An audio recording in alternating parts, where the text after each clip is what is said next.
Hello students, कैसे हैं आप लोग? फाइन। मैं शिप्रा अग्रवाल। आज क्लास 8 फिजिक्स की वीडियो और चैप्टर हमारा आज रहेगा फिजिकल क्वांटिटीज एंड मेजरमेंट। इसके ऊपर बेस्ड काफ़ी बच्चों की डिमांड आई है, तो आज मैं इसके ऊपर वीडियो लेके आई हूँ। ठीक है, तो आइए स्टार्ट करते हैं। आपको पता है कि कोई भी बॉडी होती है उसके अंदर मास और उसका डेफिनेट वॉल्यूम होता है। मतलब हर बॉडी का एक सर्टेन मास और एक डेफिनेट वॉल्यूम होता है। The volume occupied a body increases if its mass is increased. क्या मतलब है इसका? कि अगर किसी भी बॉडी का आप मास बढ़ाते हैं तो उसका वॉल्यूम भी बढ़ जाता है, जो उसने वॉल्यूम ऑक्यूपाई किया हुआ है। Okay, equal. और ये भी देखा गया है कि अगर वॉल्यूम बढ़ा दिया जाए, वाइस वर्सा, अगर वॉल्यूम बढ़ा दिया जाए तो मास भी उसका डेफिनेटली इंक्रीज हो जाता है। Equal masses of different substances have different volumes. कैसे? अगर आप जो है कॉटन लेते हो, कॉटन ले लिया आपने, जो कॉटन होती है दिया बत्ती में इस्तेमाल करते हो आप, वुंड्स को साफ करने में यूज़ करते हो आप, ठीक है, ओके। तो अगर आप वो ले लेते हो और आपने उसका वॉल्यूम ले लिया, उसका वॉल्यूम बहुत ज़्यादा होगा। किससे? अगर आप लेड का कोई भी उतना ही मास ले लेते हो जितना कि आपने कॉटन का लिया है। क्यों? क्योंकि जो लेड के पार्टिकल्स हैं वो आपके क्लोजली पैक्ड है, वो बहुत ज़्यादा एक दूसरे के पास पास हैं, उनमें इंटरमॉलिक्यूलर स्पेसेस कम है। जबकि जो कॉटन के मॉलिक्यूल्स हैं वो आपके बहुत ज़्यादा लूजली पैक्ड हैं। यानी कि अब ध्यान देना, यानी कि आप कह सकते हैं, you can say that lead is denser cotton. जो लेड है हमारा वो डेंस है in comparison to cotton. Cotton का बहुत सारा मास और आपका जो लेड है उसका थोड़ा सा मास, दोनों अगर आप वे करोगे उतना ही आएगा। लेकिन आप देखोगे कि वॉल्यूम जो है कॉटन का बहुत ज़्यादा फूला फूला सा रहता है और लेड आपका बहुत कॉम्पैक्ट फॉर्म में रहता है। इक्वल, नेक्स्ट पॉइंट है आपका, equal point of different substances have different masses. कि अगर हम अलग अलग सब्सटेंसेस ले लें और उनके वॉल्यूम इक्वल ले लें, 100 ml ले लें दोनों के, तो हम ये देखेंगे कि उनके मासेस भी डिफरेंट हो सकते हैं, होते हैं। जैसे आयरन है आपका, तो आपने आयरन का मास ले लिया और वुड ले ली, वॉल्यूम वुड का उतना ही रखा, आयरन का भी वॉल्यूम उतना ही रखा, लेकिन मास क्या होगा? आयरन का मच मोर हो जाएगा than the mass of an equal volume of wood. Okay, क्यों होता है ऐसा? What is the reason? Reason ये है, वही जो अभी बताया था मैंने आपको, कि जो आयरन के पार्टिकल्स हैं या मॉलिक्यूल्स हैं वो कॉम्पैक्टली पैक्ड होते हैं, उनके क्लोजली पैक्ड होते हैं, वो उनका जो इंटरमॉलिक्यूलर स्पेसेस होते हैं वो बहुत कम होते हैं, जबकि in comparison to wood. Okay, जबकि जो वुड के पार्टिकल्स हैं, ठीक है, वो आपके लेस डेंसर होते हैं। यानी कि iron is more denser then would. तो यहाँ पे मैंने एक वर्ड यूज किया है डेंसर। डेंसर वर्ड से ही हमारा डेंसिटी बनी है। ओके, डेंसर जो वर्ड मैं यूज कर रही हूँ आपको समझाने के लिए कि जिनके मॉलिक्यूल्स के बीच में गैप कम होता है और वहाँ पर वो कॉम्पैक्ट फॉर्म में होते हैं, थोड़े से क्लोजली पैक्ड होते हैं, उनको हम डेंस कहते हैं। डेंसर टर्म उनके लिए यूज की जाती है और डेंसर से ही आपका क्या ओरिजिनेट हुआ है? डेंसिटी। समझाने के लिए बता रही हूँ। ओके, अब जो है आप ये कह सकते हो कि equal volumes of different substances have different masses और equal masses of different substances have different volumes. Clear? और इन सब के लिए जब हम एक टर्म यूज करते हैं उसको हम डेंसिटी कहते हैं। डेंसिटी क्या हो गई हमारी, स्मॉल डी से डिनोट करते हैं डेंसिटी को, डी को। Density of a substance is equal to mass of the substance upon volume of the substance. Okay, क्या बताया मैंने आपको, डेंसिटी। डेंसिटी जिसको मास और वॉल्यूम ना पता हो वो मेरी 6th क्लास वाली वीडियो दे सकता है, उसमें मैंने मास और वॉल्यूम को बहुत अच्छे से एक्सप्लेन किया है, क्योंकि वो 6th क्लास में ही सिलेबस है आपका, 7th में भी है थोड़ा बहुत, 6th में तो नहीं आई थिंक सो कि 7th में किया है मैंने, ठीक है। 6th की तो अभी तक कोई वीडियो बनाई नहीं है मैंने। ओके, तो डेंसिटी हो जाएगी आपकी मास अपॉन वॉल्यूम। डेंसिटी को स्मॉल डी से डिनोट करते हैं, मास को एम से और वॉल्यूम को कैपिटल वी से डिनोट करते हो आप, ठीक है। कैपिटल एम से भी डिनोट किया जाता है मास को, और स्मॉल एम से भी डिनोट किया जाता है। तो डेंसिटी आपका D is equal to M upon V, ये इसकी वैल्यू हो गई आपकी। अब मास को किस में मेजर करते हो आप, किलोग्राम में, एसआई यूनिट में, और वॉल्यूम को किस में करते हो, लीटर में या मीटर क्यूब में। तो डेंसिटी की जो हमारी यूनिट हो गई वो कितनी होगी, किलोग्राम पर लीटर या फिर किलोग्राम पर मीटर क्यूब। CGS में क्या हो जाएगी, ग्राम पर सेंटीमीटर क्यूब। ओके, अब जो है यूनिट मैंने आपको बताई दी है, क्या होती है इसकी, इसको किलोग्राम में मेजर करते हो आप, इसको मीटर क्यूब में, तो भी किलोग्राम पर मीटर क्यूब और किलोग्राम मीटर क्यूब इनवर्स। ठीक है, समझ में आ रहा है आपको, मैं हाइड हो जा रही हूँ, ब्लैक बोर्ड आपको अच्छे से क्लियर हो जाएगा। ओके, तो हमारी आपको यूनिट अच्छे से पता चल गई है। अब अगर हम इसकी ग्राम पर मीटर क्यूब में रिलेशन फाइंड करते हैं तो कैसे करेंगे, देखो, kilo 1 kg is equal to, आपको पता है कितना होता है, 1 kg is equal to 1000 gram, तो 1000 है ना, और ये मीटर क्यूब है तो 3 टाइम्स आप 100 ले लोगे। 1 मीटर इज इक्वल टू, आपको पता है कितना होता है, 100 centimetre, all of you know about that. और इसका 1 kg का आपका हो जाएगा 1000 ग्राम, तो कैंसिल करो, 3 0 गई आपकी, तो क्या आया आपका 1/1000, और इसको लिख सकते हो आप 10⁻³ ग्राम पर सेंटीमीटर क्यूब। तो रिलेशन पता चल गया आपको अच्छे से, क्या रिलेशन आ जाएगा हमारा, 1 किलोग्राम पर मीटर क्यूब और सेंटीमीटर क्यूब में 1/1000, या फिर आप इसको 0.001 में भी लिख सकते हो। ठीक है, आपको आ रहा है समझ में अच्छे से। Now we will discuss one example which is based on this formula.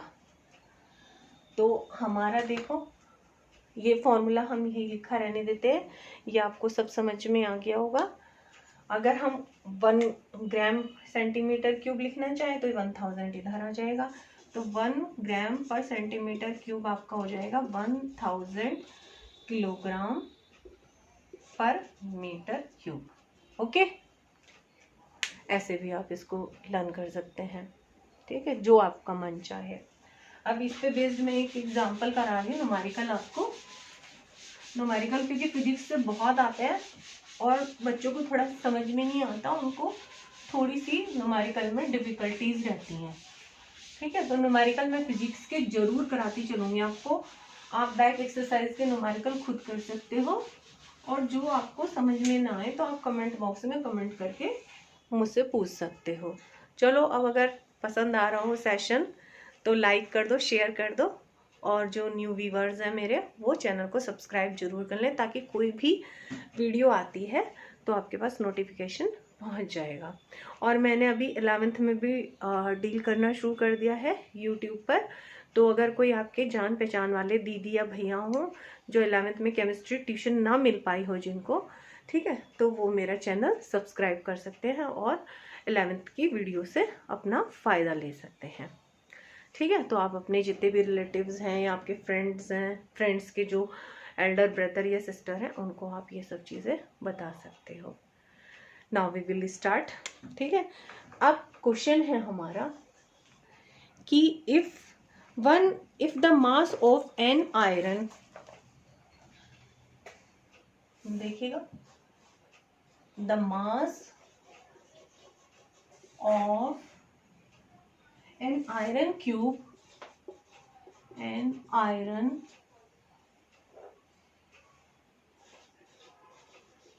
Cube, okay, of volume 10 centimeter cube, of volume 10 centimeter cube is equal to 78 ग्राम। 78 ग्राम, इधर से रिफ्लेक्शन आ रहा है तो थोड़ा सा मैं इधर लिख देती हूँ, 278 ग्राम। ओके, तो हम कैसे करेंगे, डेंसिटी क्या हो जाएगी हमारी, देखो वॉल्यूम दे रखा है, मास दे रखा है आपको, तो डेंसिटी फाइंड कर दो। डेंसिटी का फॉर्मूला अभी बताया मैंने आपको, मास अपॉन वॉल्यूम। शॉर्ट में लिखना चाहो सिंबल के उसमें फॉर्म में, तो आप सिंबल्स की फॉर्म में भी लिख सकते हो, उसमें कोई प्रॉब्लम नहीं है, ठीक है। तो आप वैल्यू रखो, क्या आएगा, मेरे साथ कर भी सकते हो, जो आप वीडियो देख रहे हो और मैं आपको समझा रही हूँ, आप अपनी बुक लेके बैठ सकते हो और कॉपी पर ये सब कर भी सकते हो एज अ ट्यूशन की तरह, ठीक है, लाइव वीडियो ही समझ के। और मान लिया आपको कोई प्रॉब्लम हो रही है तो आप मुझे तुरंत कमेंट कर दो, मैं देखती रहती हूँ रेगुलरली, अगर किसी का कोई कमेंट आ रहा है तो उसको सॉर्ट आउट करती रहती हूँ, ठीक है। वैल्यू पुट करो, मास कितना है आपका 78 ग्राम, और आपका जो वॉल्यूम है वो कितना है 10 सेंटीमीटर क्यूब, तो आ गया 7.8 ग्राम पर सेंटीमीटर क्यूब। अगर आप इसको किलोग्राम में कन्वर्ट करना चाहते हो तो किलोग्राम वाले में कन्वर्ट भी कर सकते हो। अभी मैंने वैल्यू बताई थी कि कितनी होती है आपकी वैल्यू, 7.8 को आप जो है ग्राम को किलोग्राम में कन्वर्ट करने के लिए आप क्या करोगे बताओ, 1000 से मल्टीप्लाई कर देंगे, अभी तो बताया था, इंटू 1000, रिलेशन आपको किलोग्राम पर मीटर क्यूब, क्योंकि यहाँ पे आप लिख सकते हो 1 ग्राम पर centimetre cube is equal to 10⁻³ और 1000 किलोग्राम पर मीटर क्यूब। वैल्यू फाइंड कर दो, 7800.0 इतने किलोग्राम पर मीटर क्यूब, यानी कि 7800 किलोग्राम पर metre cube. This is your answer, okay. आपको आप विजिबल है अच्छे से, ठीक है, अब विजिबल है ना, तो आप जो है ये इस तरह से फाइंड कर सकते हो।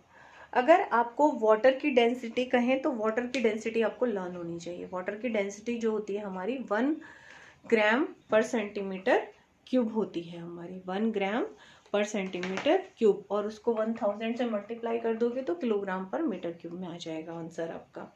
इसी तरह से कॉपर का आपको लर्न होना चाहिए, ठीक है, कॉपर का भी आपको लर्न होना चाहिए। तो कॉपर का जो होता है आपका वो 8.9 ग्राम पर सेंटीमीटर क्यूब होता है, और यदि आप उसको किलोग्राम में कन्वर्ट करके लर्न करना चाहें तो 8900 किलोग्राम पर मीटर क्यूब आपका हो जाएगा, या किलोग्राम मीटर क्यूब इनवर्स हो जाएगा, ठीक है। अब थोड़ा सा हमारा थ्योरी है तो हम थ्योरी में जाएंगे। न्यूमेरिकल मैंने आपको बता दिया, वाटर का 1 है याद रखिएगा, और कॉपर का आपका जो है 8.9 होता है, ओके। अब the density of a substance does not change with any change in its shape and size. अगर आप किसी भी बॉडी का शेप और साइज चेंज करते हो तो उसकी डेंसिटी कभी भी चेंज नहीं होगी, ओके, उसकी डेंसिटी कभी भी चेंज नहीं होगी। क्यों?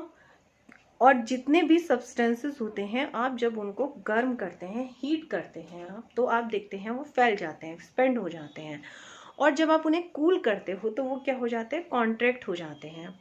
फंडा है ये तो आपको पता ही है, आप बचपन से इसको देखते आ रहे हो, ऑब्जर्व करते आ रहे हो, लेकिन फिर भी उनका मास चेंज नहीं होता। तो इसलिए जब मास चेंज नहीं होगा, वॉल्यूम चेंज नहीं होगा, तो डेंसिटी भी आपकी चेंज नहीं होगी। और अगर आप जो है टेम्परेचर इंक्रीज कर रहे हो डेंसिटी पर, हाँ इतना जरूर है कि डेंसिटी जो है टेम्परेचर पर डिपेंड करती है आपकी। अगर आप टेम्परेचर को इंक्रीज कर रहे हो तो डेंसिटी घट जाएगी। अभी बताया कॉन्ट्रैक्ट हो जाएगा, है ना। तो जब वो कॉन्ट्रैक्ट हो जाएगा, मॉलिक्यूल्स पास पास आ जाएंगे, डेंस हो जाएगा, तो डेंसिटी इंक्रीज हो जाएगी आपकी। एक्सेप्शन वाटर, वाटर को छोड़कर, वाटर जो है हमारा वो आपका 0 डिग्री से और 4 डिग्री सेंटीग्रेड तक तो हीट करने पर कॉन्ट्रैक्ट करता है, लेकिन उसके बाद जब 4 डिग्री सेंटीग्रेड से अबव उसका टेम्परेचर जाता है तो वो एक्सपेंड करना शुरू कर देता है। इसी तरह से जो डेंसिटी है वाटर की 0 to 4 डिग्री सेंटीग्रेड, उसकी डेंसिटी इंक्रीज होती है, और अगर आफ्टर 4 डिग्री सेंटीग्रेड उसकी डेंसिटी डिक्रीज होती जाती है। ठीक है, और मैक्सिमम किस पर होती है? 4 डिग्री सेंटीग्रेड पर। ये आप याद रखेंगे। कितनी? 1000 किलोग्राम पर मीटर क्यूब, या 1 ग्राम पर सेंटीमीटर क्यूब। ओके, अब हमारा है determination of density of a regular solid. Important है, डेरिवेशन टाइप का है, ध्यान से देखेंगे आप लोग। ठीक है, एक एक चीज़ अगर ध्यान से सुनेंगे और समझेंगे तो आपको फिजिक्स में बहुत मज़ा आएगा, और फिजिक्स आपके टिप्स पर हो जाएगी। और जो बच्चों को फिजिक्स थोड़ी सी हार्ड लगती है वो नहीं लगेगी बच्चों को बिल्कुल भी हार्ड ना फिजिक्स। तो आप जो है मेरे ऊपर पूरा कंसंट्रेट करें। मान लिया अगर आप कहीं इधर उधर जा भी रहे हैं तो वीडियो को पॉज कर दें, एक भी आप इसका व्यू मिस ना करें, ताकि आप अच्छे से पूरा कंटिन्यूटी में पढ़ते रहें। फिजिक्स का हमारा यही है कि अगर हम कंटिन्यूशन में फिजिक्स पढ़ते रहते हैं रेगुलरली, तो फिजिक्स हमारा सबसे बेस्ट सब्जेक्ट होता है, सबसे अच्छा सब्जेक्ट होता है हमारा। ओके, तो determination of density of a regular solid, determination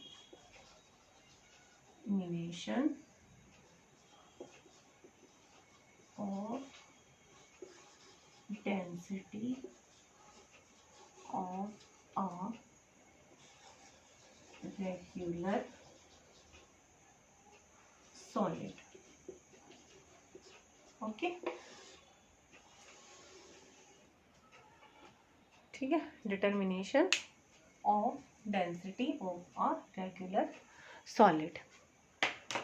आपने सबसे पहले कोई भी जिस भी सॉलिड की आपको डेंसिटी मेज़र करनी है उसको आपने बीम बैलेंस में वे कर लिया, और सपोज उसका जो मास आया आपका वो m है, mass of solid is equal to capital M।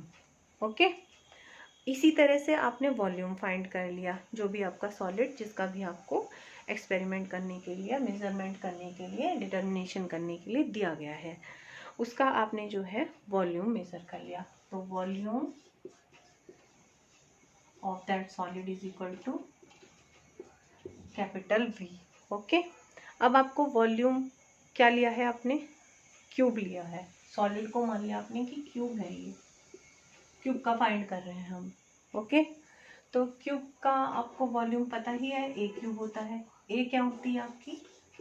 Side होती है, ये ए है ना, LBH तीनों इनकी सेम होती हैं, और आपका ए क्यूब होता है। लिख भी सकते हो आप, L is equal to B is equal to H is equal to A in case of cube. ठीक है, ओके। तो अब हमारा वॉल्यूम का फॉर्मूला क्या होता है? वॉल्यूम का फॉर्मूला आपका जो है स्फीयर का, अगर हम स्फीयर ले लें, स्फीयर की बात करें हम, सपोज ये हमारा स्फीयर है, ठीक है, ये आपको थोड़ा सा रिफ्लेक्शन हो रहा है, ठीक है, नाउ इट्स ओके। तो ये जो है आपने एक स्फीयर ले लिया, और स्फीयर का आपको पता है रेडियस होता है, सपोज ये R है आपका, ये सेंटर है O, ये पेरिफेरी का कोई भी पॉइंट लेके आपने O ले लिया इसका। तो जो आपका वॉल्यूम, अगर सॉलिड आपका स्फीयर है, स्फीयर यहाँ पे क्यूब लिख सकते हो आप ब्रैकेट में, वो आपका हो जाएगा 4/3 पाई R क्यूब, ये होता है आपका, ठीक है, रेडियस का क्यूब। सिलेंडर का ले लो, वॉल्यूम ऑफ सिलेंडर सबका बता रही हूँ, बुक में सभी का दिया हुआ है। सिलेंडर का हो जाएगा 2πRh, 2πr नहीं सॉरी, वो तो उसका सरफेस एरिया होता है, πr²h। Okay, πr²h। ये आपका कोई भी ऐसे सिलेंड्रिकल बॉडी है आपके पास इस तरह से। ये सपोज इसकी हाइट h है और रेडियस इसकी r है, तो आपका जो है πr²h आपका हो जाएगा। तो डिफरेंट डिफरेंट जो भी आप बॉडीज लेते हो, आप उनकी वैल्यू उसमें अपने डेंसिटी वाले फॉर्मूले में, density is equal to mass upon volume, ये है ना अभी बताया था। तो सपोज करो यदि मेरा सॉलिड क्यूब है तो मेरा क्या आ जाएगा, m/a³। If the solid is fair then m/4/3πr³। और अगर मैं सॉलिड सिलेंडर ले रही हूँ तो क्या आ जाएगा, m/πr²h। तो इस तरह से आप डिफरेंट डिफरेंट उसके लिए डेंसिटी फाइंड कर सकते हो। D is equal to m/v। यहाँ पे इस वाले फॉर्मूले में आप जिस भी बॉडी का आपको फाइंड करना है उसका आप वॉल्यूम रख सकते हो। मास तो आप वे करोगे बीम बैलेंस में जो भी बॉडी ले रहे हो उसका, तो उसमें तो कोई आपको फॉर्मूला है ही नहीं, है ना। मास है वो तो बेसिक क्वांटिटी है आपकी, आपको पता भी है भाई, लेंथ, मास और एक और था आपका टेम्परेचर, ठीक है। 6 है ये, आई थिंक सो 7th में हैंगे ये, है ना। मास हो गया और टाइम और एक उसकी करंट, देन 6th रह गया आपका जिसकी वो होती है ना इंटेंसिटी, कैंडिला जो होती है आपकी जिसकी यूनिट, ठीक है, इंटेंसिटी ऑफ लाइट। तो ये आपकी बेसिक यूनिट्स हैं।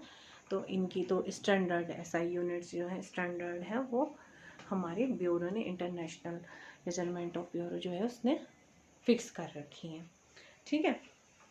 तो आपको एक न्यूमेरिकल इस पे कर लेते हैं। सपोज हमने एक क्यूब लिया है, आयरन का क्यूब है हमारा, तो अब हम जो है क्यूब की बात करेंगे।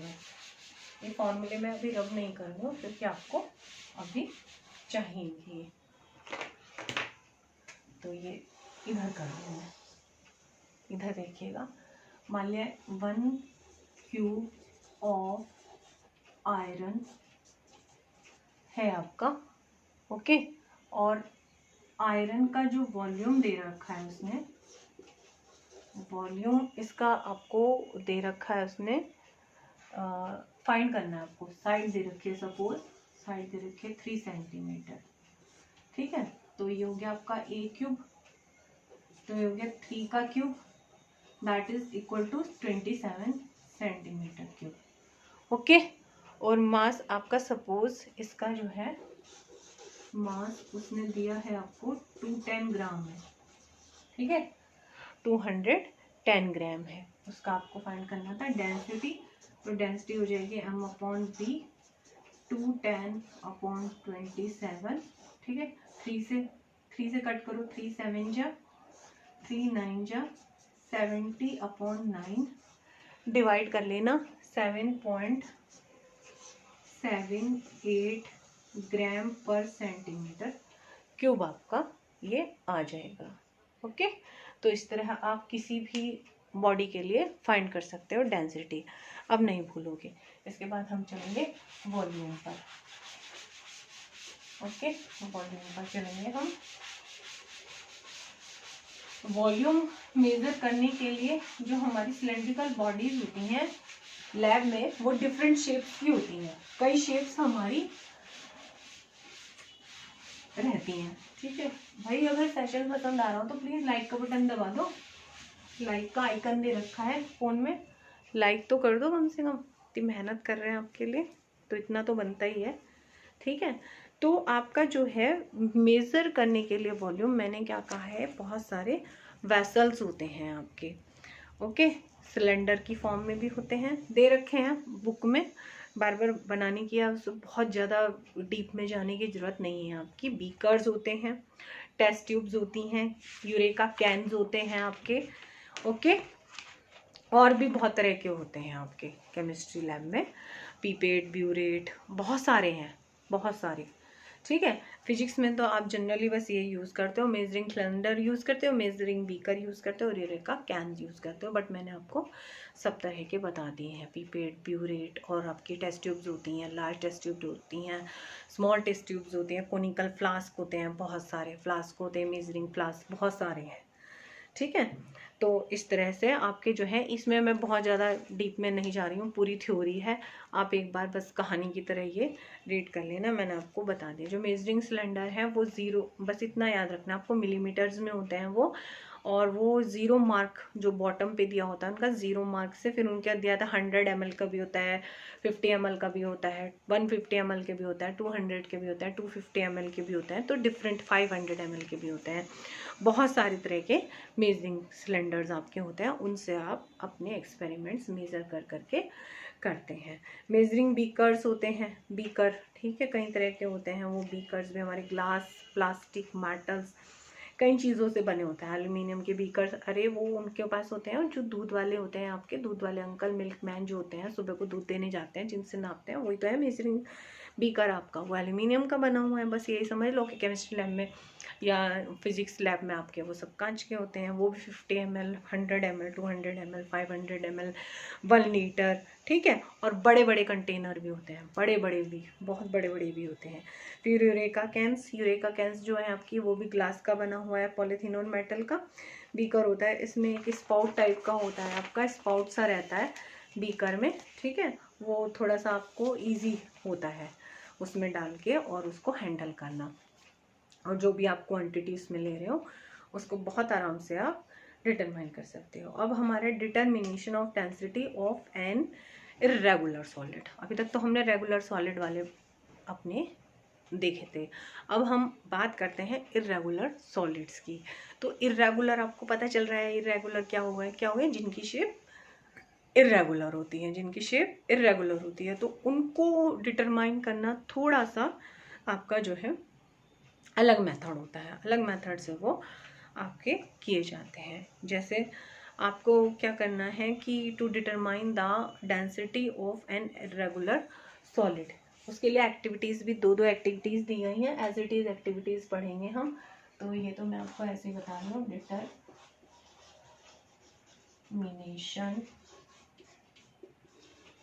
ऑफ डेंसिटी ऑफ, क्लियर है आपको, एंड इर्रेगुलर सॉलिड, ठीक है, इर्रेगुलर सॉलिड की आपको जो है डेंसिटी मेज़र करनी है। तो इसमें जो है आपको करने के लिए आपने क्या किया, उसका वॉल्यूम मेज़र कर लिया, वो जो भी सॉलिड है आपका उसका सबसे पहले आपने वॉल्यूम मेज़र कर लिया, बीम बैलेंस से उसका मास फाइंड कर लिया।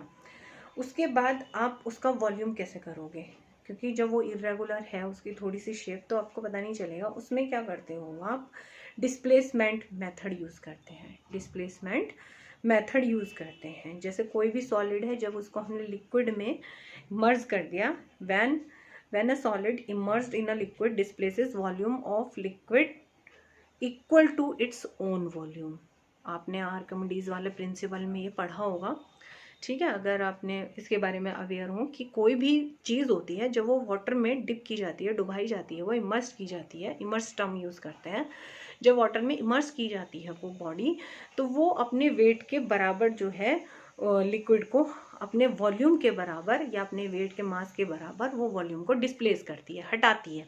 जैसे सपोज करो आपने एक बकेट ले ली, बकेट के अंदर आपने एक बड़ा सा स्टोन का पीस डाल दिया, तो जितना स्टोन ने आपके उस बकेट में जाकर वॉल्यूम ऑक्यूपाई किया है, उतना ही उसने वाटर का वॉल्यूम रिप्लेस किया है, हटाया है ना, तो वही उसका वॉल्यूम के बराबर हम मान लेते हैं।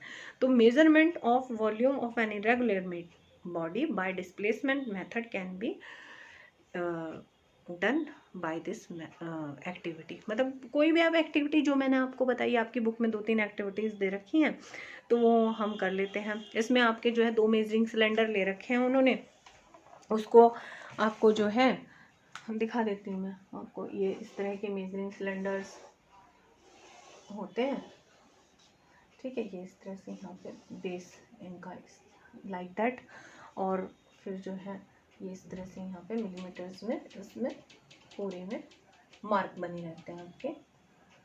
ओके, पूरा जहाँ तक भी लेवल होता है, यहाँ पे ये 0 आपका पॉइंट होता है, 0 से स्टार्ट होता है ये। अब 100 का है तो हाईएस्ट जो होगा आपका वो 100 ml हो जाएगा, है ना।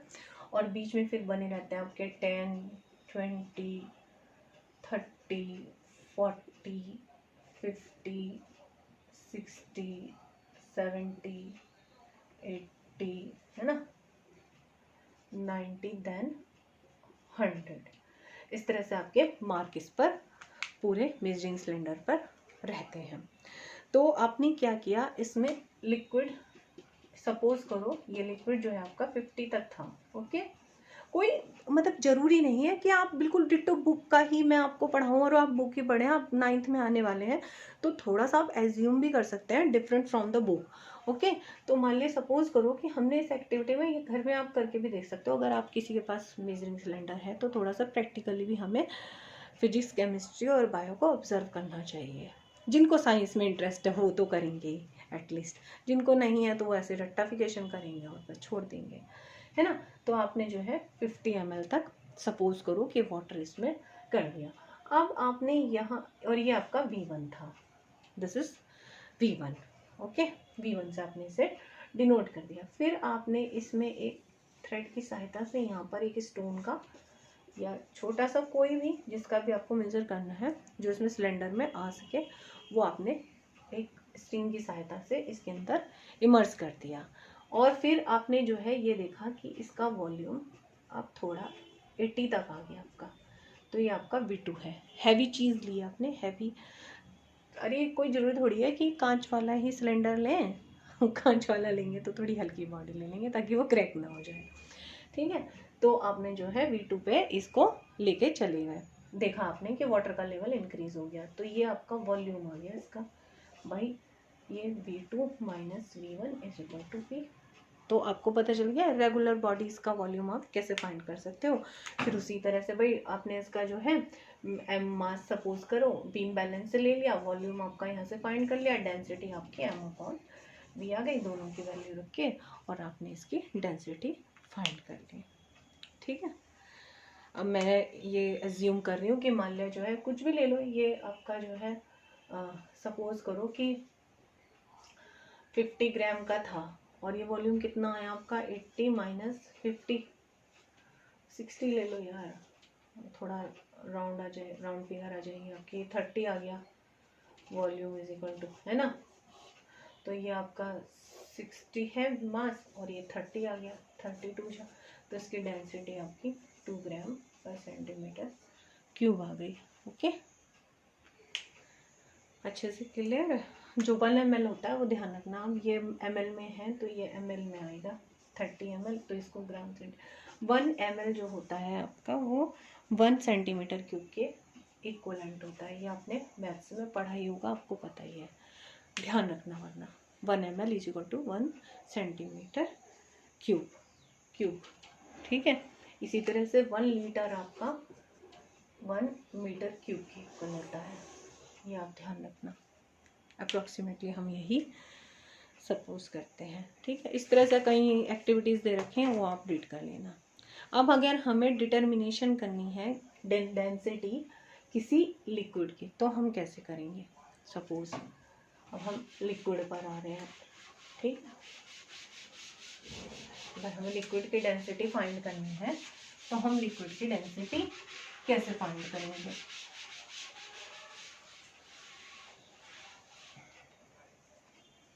देखो ऑफ लिक्विड, ओके। अपने फ्रेंड्स के साथ शेयर जरूर कर देना ताकि, और उनको चैनल सब्सक्राइब करने के लिए बोलना ताकि ज़्यादा से ज़्यादा बच्चे जो हैं मेरे यूट्यूब चैनल से जुड़ सकें और मैं आपके लिए और ज़्यादा से ज़्यादा वीडियो बना सकूं, क्योंकि मैं तो फिर उसी के लिए वीडियो बनाऊंगी ना जहाँ पर मुझे ज़्यादा से ज़्यादा व्यूज़ मिलेंगे, ज़्यादा से ज़्यादा मुझे अच्छा लगेगा, है ना। जहाँ से मेरा चैनल इंक्रीज़ होगा, है ना, उससे ज़्यादा व्यूज़ मिलेंगे, ज़्यादा सब्सक्राइबर मिलेंगे। तो इसलिए फिर आपसे मेरी रिक्वेस्ट है कि आप ज़्यादा से ज़्यादा शेयर करें, लाइक करें, और आप जो भी जिसके साथ शेयर कर रहे हैं उसको चैनल सब्सक्राइब करने के लिए बोलें। हाँ, सब मतलब ये तो है कि भाई अच्छा लगना चाहिए, पसंद आना चाहिए। नो डाउट कि मुझे पूरा विश्वास है कि सबको अच्छा लग रहा होगा मेरा पढ़ाया हुआ। सब लोग देख रहे हैं, बहुत 9th और 10th के तो बहुत ही अच्छे व्यूज़ मिल रहे हैं मुझे। ठीक है, सब स्पेशली 9th में तो बहुत ही अच्छे व्यूज़ हैं। चलिए, तो देखो इसमें भी हमारा हमको वही करना है कि जिस भी लिक्विड की हमको डेंसिटी मेज़र करनी है, तो उसके लिए हम क्या करेंगे, अपने उसका बीम बैलेंस में किसी भी वेसल में रखकर उसको पहले वेसल का मास ले लेंगे, फिर उसका मास ले लेंगे हम लिक्विड का।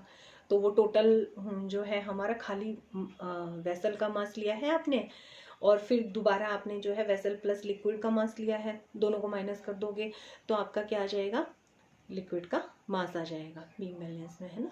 जैसे मान लिया आपको 1 गिलास पानी का लेना है, तो पहले खाली जो ग्लास है आपने उसको वे कर लिया, उसके बाद उसमें जितना भी पानी लिया है उसको उसके साथ वे कर लिया, दोनों को माइनस कर दिया आपने।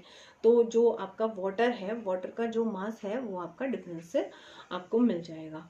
उसके बाद आपने वॉल्यूम उसका मेजर करना है, मेजरिंग सिलेंडर जो भी मैंने बनाया था उसमें आप डालकर देख सकते हो कि कितना मेरा ये हैगा। जो भी जिसके पास मेजरिंग कप होता है घर में, छोटा मोटा मेजरिंग कप सबके पास है, ओके। और कुछ नहीं तो वो जो दवाई वाले आपके ऊपर वाले ढक्कन आते हैं छोटे बड़े, उन पे भी बने रहते हैं 10 ml के, वो छोटे बेबीज़ वाले उसमें आते हैं, और बड़े वाले जो आते हैं वो 20-25 वाले भी आते हैं, वॉल्यूम वाले ही होते हैं वो। तो आप उनका भी यूज़ कर सकते हो। ये सब एक्टिविटी करो, आप करके देखो, है ना, आपको अच्छा लगेगा, बहुत मज़ा आएगा करने में, और फिर आपका इंटरेस्ट भी बढ़ेगा साइंस की तरफ। तो इसमें आपने जो है वो उसका वॉल्यूम ले लिया, फिर वही D इज इक्वल टू आपने जो है m/v वाले फॉर्मूले में m की वैल्यू पुट की, v की वैल्यू पुट की, और d की वैल्यू आपने फाइंड कर ली। सपोज़ कि मैंने मिल्क लिया है, मैं मिल्क का एग्जांपल दे रही हूँ आपको। मिल्क मेरा जो है, मैंने मिल्क लिया है, मैंने ऐसे ही किया। मान लिया मेरा खाली एक गिलास था, फिर मैंने इसको लिया, ये सपोज़ मेरा 10 आया, और जो है फिर मैंने इसे 10 ग्राम आया, और इसके साथ लिया मैंने, इसमें भर दिया, ये मेरा आपका जो है 50 ग्राम आया, दोनों को माइनस कर दिया, तो मैंने 40 ग्राम मेरा मान लिया मिल्क था सपोज़, ठीक है। और फिर मैंने इसको मेजरिंग सिलेंडर में किया, 100 ml ले रखा था मैंने इसका, ठीक है। तो 40/100 इज इक्वल टू मेरा क्या गया, 0.4 ग्राम पर सेंटीमीटर क्यूब, क्योंकि 1 ml is equal to 1 centimetre cube होता है। अभी बताया है मैंने आपको, ओके, क्लियर अच्छे से। आपकी बुक में अलग एग्जाम्पल दे रखा है, तो कोई ज़रूरी नहीं है कि आप बुक की ही एग्जाम्पल लें, कुछ भी ले सकते हैं, वो तो आप ज़्यादा ले लो, 50 ग्राम ले लो, ठीक है। यहाँ पे जो है 50 ले लो, आप ज़्यादा वॉल्यूम ले लो, 50 सेंटीमीटर आपको ले लो उसका वॉल्यूम। तो देख मतलब ये कोई ज़रूरी नहीं है, तो बस खाली आपको मेथड आना चाहिए, मेथड में आप परफेक्ट होने चाहिए, कैलकुलेशन और फॉर्मूलाज अप्लाई करने के लिए। फिर तो आप कुछ भी वैल्यू दी होगी आपको, वही आप फाइंड कर दोगे डेंसिटी, मास और वॉल्यूम की हेल्प से, ठीक है। अब हमारा एक होता है डेंसिटी बॉटल। डेंसिटी बॉटल भी आती है, कई बार ऐसा होता है कि स्पेशली डिज़ाइन की जाती है वो डेंसिटी बॉटल, जिनकी कि हमको डेंसिटी लिक्विड की हम फॉर्मूले से नहीं निकाल पाते हैं, तो हमारी डेंसिटी बॉटल की हेल्प से हम उसकी डेंसिटी को मेज़र कर सकते हैं। ये डेंसिटी बॉटल आपकी बुक में बना भी रखी है, 50 ml होता है, इसमें ऊपर की तरफ ग्लास स्टोवर लगा रहता है, होल होता है, उससे आप इसके अंदर जिस भी लिक्विड को आपको मेज़र करना होता है वो फिल कर देते हो, और फिर उसके बाद आपको उसका वॉल्यूम तो 50 ml रखना ही है, आपने मास उसका बीम बैलेंस से किया ही होगा, तो उससे आप जो है हमेशा सेम वॉल्यूम आएगा जो भी आप भरोगे। जैसे आपने जो है इसमें वाटर की डेंसिटी फाइंड करनी है सपोज करो, तो क्या करोगे, आपको पता ही है वैसे तो, वाटर की मैंने बता दी थी आपको स्टार्टिंग में, 1 ग्राम पर सेंटीमीटर क्यूब होती है ना। तो आपने इस बॉटल को कम्प्लीटली भर लिया, जितना भी उसका मास था वो ग्राम में ले लिया आपने, वॉल्यूम ले लिया, दोनों को रख दिया, तो आपका 1 आ गया, ठीक है। अब nowadays it is not named as specific gravity bottle, ठीक है, स्पेसिफिक ग्रेविटी बॉटल। अब इसको डेंसिटी बॉटल के नाम से जाना जाता है। कोई बहुत बड़ा इसमें टॉपिक नहीं है हमारा, ठीक है। आज मैं आपका जो है डेंसिटी तो पूरा कराने की कोशिश करूँगी, हालांकि 40 मिनट्स की वीडियो हो रही है मेरी, ठीक है। फ्लोटिंग और जो सिंकिंग है वो आपका हम नेक्स्ट वीडियो में लेंगे, और कुछ एग्जांपल्स भी दे रखे हैं आपके, वो भी हम आपके जो है, ठीक है। तो अब देखो हमारे जो सब्सटेंसेस होते हैं वो 3 स्टेट्स में पाए जाते हैं, सॉलिड, लिक्विड और गैस, है ना। तो हमारा जो है इसमें आपका काफ़ी बड़ा रह रहा है ये, मैं आपका सोच रही हूँ, आई थिंक सो, कि determination of density of a liquid using the density bottle, इसकी पूरी वो भी है एक्टिविटी। तो मैं ये आपका सेकंड वीडियो में लूँगी। 40 मिनट्स की वीडियो हो रही है, this is more than sufficient. तो आज की वीडियो हम इतना ही रखते हैं। थोड़ा सा आपका इसका पार्ट रह जाता है, उसमें मैं आपको न्यूमेरिकल भी कराऊंगी, तो मैं कल कोशिश करूंगी वो वाली वीडियो आपकी जो भी हाफ पार्ट होगा आपका वो इसके साथ इंक्लूड करने के लिए। चलिए ठीक है, अगर पसंद आ रहा है सेशन तो लाइक करें, चैनल को सब्सक्राइब करें और शेयर करें अपने फ्रेंड्स के साथ। Okay, bye, thank you.